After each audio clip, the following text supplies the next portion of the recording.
লাজু, তুমি কাঁদছো কেন? কি হয়েছে তোমার? কেউ কি তোমাকে কষ্ট দিয়েছে? বলো আমাকে।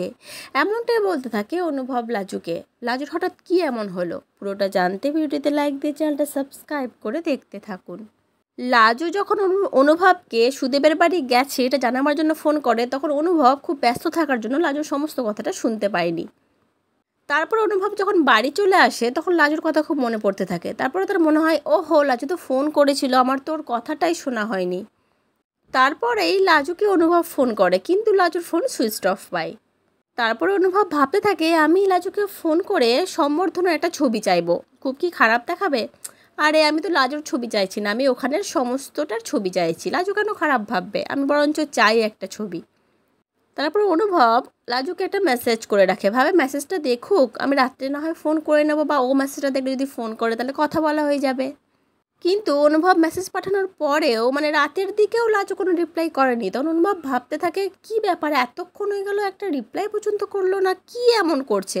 পরীক্ষা তো শেষ হয়ে গেছে, পড়াশুনো তো করছে না, তাহলে কিসে এমন ব্যস্ত লাজু? লাজু তখন নিজেই বাধ্য হয়ে ফোন করে লাজুকে, কিন্তু লাজু প্রথম দিকে একবারও ফোন ধরতে চায় না। আরে ওইদিকে যে লাজুর মন খারাপ হয়ে গেছে, সুদীপের বাড়ি থেকে একদম অপমান খেয়ে বাড়ি ফিরে এসছে, লাজুর ফোন ধরার মতো মনই ছিল না তখন।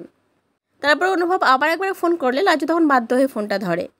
লাজু ফোনটা ধরে রেগে রেগে বলতে থাকে, কেন ফোন করছো আমায়? এতবার ফোন কেন করছো আমাকে? অনুভব লাজুর গলাটা শুনে বুঝতে পারে লাজুর কিছু একটা হয়েছে, কারণ দুপুরবেলা তো কি সুন্দর কথা বললো লাজু, তাহলে এখন এরকম লাগছে কেন? এরকমভাবে কেন কথা বলছে সে অনুভবের সাথে? অনুভব তখন লাজুকে বলে, কি হয়েছে তোমার? এরকম করে কেন কথা বলছো? বলো আমাকে সবটা, না হলে আমি কি করে জানবো বলো? লাজু প্রথমে কিছুই বলতে চায় না, বলে না না কিছু হয়নি। আবার এবার অনুভব যখন জোর করে তখন লাজু আর থাকতে না পেরে কেঁদে ফেলে, আর বলতে থাকে, তোমাকে কেন কিছু বলবো? তুমি কে হও আমার? তুমি তো কেউ হও নি আমার। তখন অনুভব বলতে থাকে, ও বুঝেছি, ওই সুদেব কিছু বলেছে তোমাকে, তাই তো? কি বলেছে ওই বোকা সুদেব তোমাকে? একবার শুধু বলো কি বলেছে, তারপর ওকে আমি দেখে নিচ্ছি। লাজু তখন বলতে থাকে, না না, তোমাকে কিচ্ছুটি করতে হবে না, তুমি অনেক কিছু করেছো আমার জন্যে, আমাকে আমার মতো থাকতে দাও। এই বলে ফোনটা কেটে দেয় লাজু।